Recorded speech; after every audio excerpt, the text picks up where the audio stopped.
ভেতরে ছিলাম। হ্যাঁ, আগুন লেগেছিল এখানে। ফলের পেটি ছিল। এবার কিভাবে আগুন লেগে গেছে জানি না, আমরা ভেতরে ছিলাম, আমরা বলতে পারছি না কিভাবে আগুন লেগে গেছে। হ্যাঁ অবশ্যই আতঙ্কিত তো হবো একটু। ভেতরে আমরা 5 জন ছিলাম, এখানে ভেতরে কাজ করছিল, অনেক স্টাফ ছিল, সবাই কাজ ছিল। না, কারো কিছু হয়নি, সবাই সেফ আছে। ঠিক বলতে পারছি না, বাইরের সাইড দিয়ে তো আমরা ঠিক বলতে পারছি। হ্যাঁ, তখন আমরা অ্যাকচুয়ালি ভিতরেই ছিলাম, অর্ডার চলছিল টুকটাক। তখন এখানে ভেতরে লোকজন ছিল?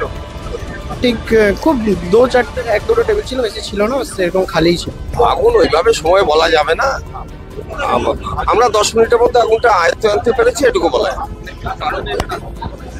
কি কারণে রান্না করছিল, তারপরে কি হয়েছে সেটা বলা এই মুহূর্তে যাচ্ছে না, আমরা তদন্ত করে বলতে পারবো।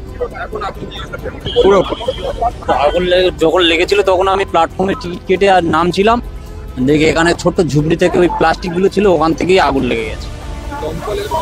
দমকল তো প্রায় এসছে, প্রায় আধা ঘন্টা 40-50 মিনিট পরে এসছে, অনেক পরে এসছে দমকল।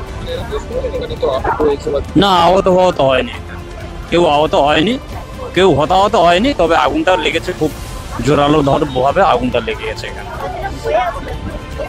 আমি অনেকটা ভয়ের মধ্যে ছিলাম, এখান থেকে আমি অনেকটা দূর পালিয়ে গিয়েছিলাম, এখান থেকে অনেকটা দূর চলে গিয়েছিলাম। এখানে কিছু ব্যাগের দোকান টোকান ছিল, সবজি দোকান টোকান ছিল, ওরাও সব ভয়ে এখান থেকে পালিয়েছে।